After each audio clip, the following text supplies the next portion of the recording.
વિદ્યાર્થી મિત્રો, આપણે પાઠ 2 જુદી જુદી વર્ગીકરણ પદ્ધતિઓ વિશેની વાત કરી. છેલ્લે આપણે ત્રિક્ષેત્રીય વર્ગીકરણ પદ્ધતિ વિશેની વાત. આ વર્ગીકરણ પદ્ધતિઓ જોયા પછી હવે આપણે જુદા જુદા સજીવો વિશેની વાત કરીશું. એટલે કે આ વર્ગીકરણ પદ્ધતિઓમાં સમાવેશ જે સજીવો છે એ સજીવો વિશેની આપણે વાત કરીશું. એમાંથી આજે લેસન 2 L2માં આપણે મોનેરા એટલે શું, મોનેરાના લક્ષણની વાત કરીએ અને ત્યાર પછી બીજો પ્રશ્ન ટૂંક નોંધ લખો આર્કિયા બેક્ટેરિયા. આ બે વિષયની વાત આપણે આજે કરીએ. આપણે તમને શરૂઆતમાં કહ્યું છે કે આ પાઠની અંદર 2 માર્ક્સ અથવા 3 માર્ક્સનો પ્રશ્ન પૂછી શકાય. આ મોનેરા અને આર્કિયા બેક્ટેરિયા 2 માર્ક્સની અંદર પ્રશ્ન પૂછી શકાય.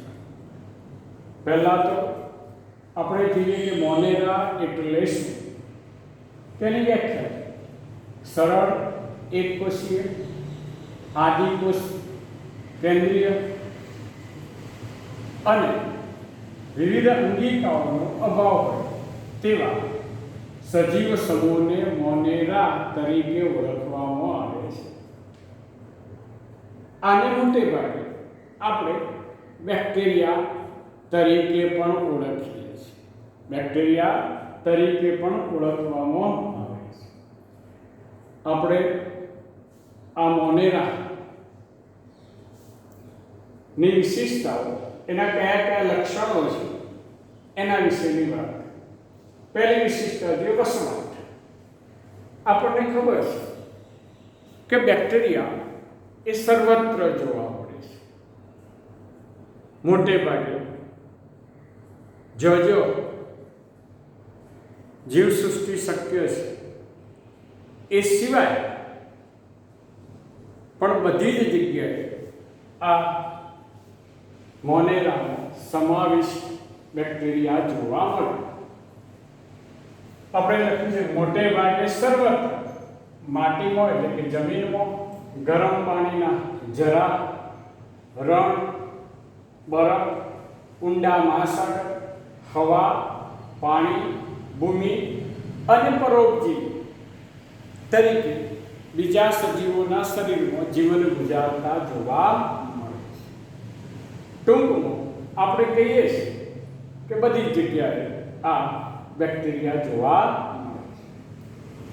આ બેક્ટેરિયાની રચના વિશે વાત કરીએ તો કે સરળ એકકોષીય, આદિકોષ કેન્દ્ર અને કોષ કેન્દ્ર પટલ વિહીન હોય. કેવા તો કે કોષ કેન્દ્ર પટલ વિહીન. એમાં વિવિધ અંગિકાઓનો અભાવ હોય. એટલે કે વિવિધ અંગિકાઓ જેવી કે ગોલ્ગી કાય, અંતરરસજા, રિબોઝોમ્સ, કણાભસૂત્ર વગેરે અંગિકાઓ જોવા મળતી નથી.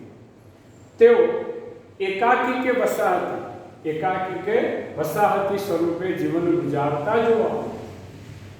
આ બેક્ટેરિયા વિશેની એક વાત કરીએ તો કે એક ખોબાની અંદર અસંખ્ય બેક્ટેરિયા જોવા મળે.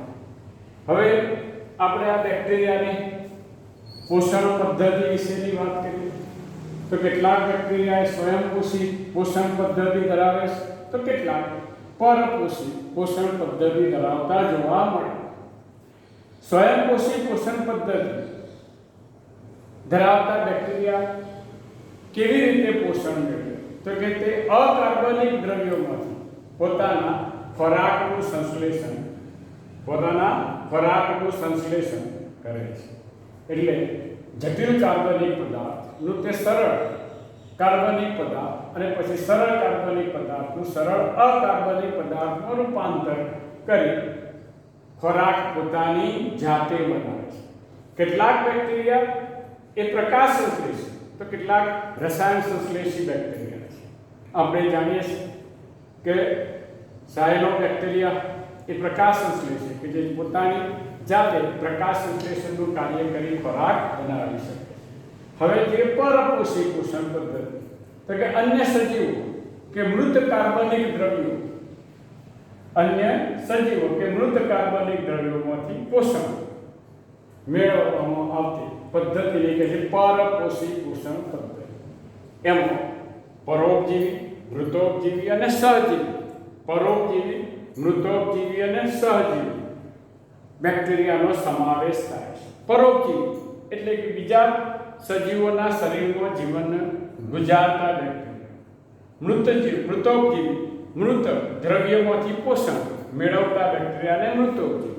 જ્યારે રાઇઝોબિયમ પ્રજાતિના બેક્ટેરિયાએ સહજીવી તરીકે જીવન ગુજારતા જોવા મળે છે. આપણે જાણીએ છીએ કે મૂળ ગંડિકામાં આ સહજીવી બેક્ટેરિયા જીવન ગુજારતા જોવા મળે છે. હવે જોઈએ કોષ દિવાલ, તો કે અહીંયા પેપ્ટિડોગ્લાયકેનની બનેલી કોષ દિવાલ જોવા મળતી નથી, પરંતુ પોલિસેકેરાઇડ અને એમિનો એસિડની બનેલી કોષ દિવાલ જોવા મળે છે. કેટલીક વખત આપણે જાણીએ છીએ કે એમિનો એસિડ અથવા એમિનો સુગર પ્રોટીન અને લિપિડ, પ્રોટીન અને લિપિડની બનેલી કોષ દિવાલ પણ જોવા મળે છે. આ રીતે આપણે જોઈએ છે કે આ મોનેરામાં સમાવિષ્ટ જે બેક્ટેરિયા છે એ બેક્ટેરિયાની અંદર આ રીતે કે પોલિસેકેરાઇડ અને એમિનો એસિડની બનેલી કોષ દિવાલ જોવા મળે છે. હવે આ મોનેરામાં સમાવિષ્ટ જે બેક્ટેરિયા છે એ બેક્ટેરિયાના આકારને આધારે પ્રકાર, તો કે આપણે 4 પ્રકાર પાડીએ છીએ. એક છે ગોલાણુ, બીજો પ્રકાર છે વક્રાણુ, ત્રીજો છે સર્પાણુ અને ચોથો છે દંડાણુ. આવા 4 પ્રકાર એના આકારને આધારે પાડીએ છીએ. આપણે જાણીએ છીએ બેક્ટેરિયા જુદા જુદા આકાર ધરાવતા જોવા મળે છે. એમાં ગોળાકાર ધરાવતા બેક્ટેરિયાને ગોલાણુ, જેને કોકસ તરીકે ઓળખવામાં આવે છે. જ્યારે અલ્પ વિરામ આકારના બેક્ટેરિયાને વક્રાણુ અથવા તેને કે અંગ્રેજીમાં વિબ્રિયો તરીકે ઓળખવામાં આવે છે. આ જ રીતે કુંતલાકાર અથવા તંતુમય રચના ધરાવતા બેક્ટેરિયાને સર્પાણુ અથવા સ્પાઇરોલિયમ તરીકે ઓળખવામાં આવે છે. આ જ રીતે સળી આકાર કે દંડ આકાર ના બેક્ટેરિયાને દંડાણુ એટલે કે બેસિલસ તરીકે ઓળખવામાં આવે છે. આ રીતે આ આકારને આધારે 4 પ્રકાર પાડવામાં આવે છે. હવે જોઈએ એની વિશેષતા, તો કે એ વસાહતી સ્વરૂપે કે એકાકી સ્વરૂપે જીવન ગુજારતા જોવા મળે. જેમાં ગોલાણુ અને દંડાણુ એ વસાહતી સ્વરૂપે જીવન ગુજારતા જોવા મળે છે. જ્યારે વક્રાણુ અને સર્પાણુ એ એકાકી સ્વરૂપે, કયા સ્વરૂપે, તો કે એકાકી સ્વરૂપે જીવન ગુજારતા જોવા મળે છે. આપણે જાણીએ છીએ કે વસાહતી સ્વરૂપ ગોલાણુના જેવા કે દ્વિગોલાણુ, ચતુષ્કોષ ગોલાણુ, અષ્ટગોલાણુ, માલા ગોલાણુ, ગુચ્છ ગોલાણુ, આવા એ દંડાણુના પણ દ્વિદંડાણુ, ચતુષ્ગોલાણુ, અષ્ટદંડાણુ, માલા દંડાણુ, આવા જુદા જુદા વસાહતી સ્વરૂપો જોવા મળે છે. આ રીતે આપણે આ એની વિશિષ્ટતા અથવા કેવા સ્વરૂપે જીવન ગુજારે છે એની વાત કરીએ. હવે જે આર્થિક મહત્વ, આમ તો બેક્ટેરિયા આર્થિક રીતે ઉપયોગી અને હાનિકારક પણ છે. આર્થિક રીતે ઉપયોગીની વાત કરીએ કે દૂધનું દહીંમાં રૂપાંતર કરવા માટે લેક્ટોબેસિલસ પ્રકારના બેક્ટેરિયા જવાબદાર છે. આ જ રીતે પીણા અને વાનગીઓ બનાવવા માટે, જુદી જુદી વાનગીઓ બનાવવા માટે આથવણની ક્રિયામાં બેક્ટેરિયાનો ઉપયોગ થાય છે. આ જ રીતે બાયોગેસ ના ઉત્પાદનમાં એટલે કે ગોબર ગેસના ઉત્પાદનમાં પણ આ બેક્ટેરિયા ઉપયોગી છે. આ રીતે આ મોનેરા એટલે શું, મોનેરાનો સમાવેશ જે બેક્ટેરિયા છે એ બેક્ટેરિયા વિશેની આપણે વાત કરી. અહીંયા આપણે આ બેક્ટેરિયા જે છે બેક્ટેરિયાની માત્ર રચના વિશેની જ વાત કરી. હવે બીજો પ્રશ્ન જોઈએ, ટૂંક નોંધ લખો. Archaea bacteria. આર્કિયા નું બીજું નામ છે આદિ બેક્ટેરિયા. આદિ બેક્ટેરિયા.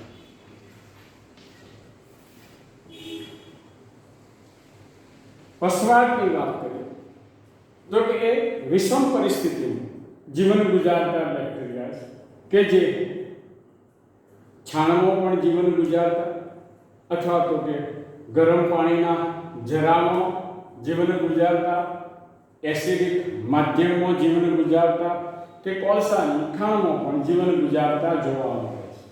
આમ આપણે જે એની વસવાટની વાત કરીએ, અહીંયા કોષ દિવાલની વાત કરીએ તો કે પેપ્ટિડો ગ્લાયકેનની બનેલી કોષ દિવાલ જોવા મળતી નથી.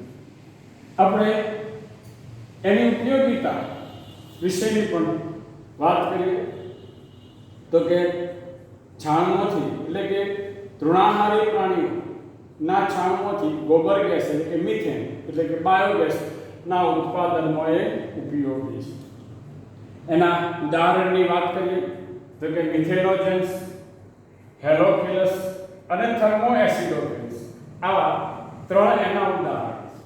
મિથેનોજેન્સ એ છાણમાંથી ગોબર ગેસ એટલે કે બાયોગેસના ઉત્પાદનમાં મદદરૂપ થાય. હેલોફિલસ એ અતિશય ક્ષારયુક્ત વિસ્તાર એટલે કે કર્ણભૂમિમાં જીવન ગુજારતા જોવા મળે છે. હવે જે થર્મોએસિડોફિલસ એટલે કે એસિડિક અને ઊંચા માધ્યમમાં જીવન ગુજારતા બેક્ટેરિયા કે કોલસાની ખાણમાં અને ગરમ પાણીના જરામાં તેમજ સલ્ફ્યુરિક એસિડમાં પણ જીવન ગુજારતા જોવા મળે છે. આમ આ બેક્ટેરિયાએ એટલે કે આર્કિયા બેક્ટેરિયાએ વસાહતી સ્વરૂપે જીવન ગુજારતા જોવા મળે. અને આ બેક્ટેરિયા એ વિપરીત પરિસ્થિતિમાં એટલે કે આપણે જાણીએ છીએ કે 0 કેલ્વિન તાપમાનથી 100 જેટલા ઊંચા તાપમાને પણ જીવન ગુજારતા જોવા મળે છે.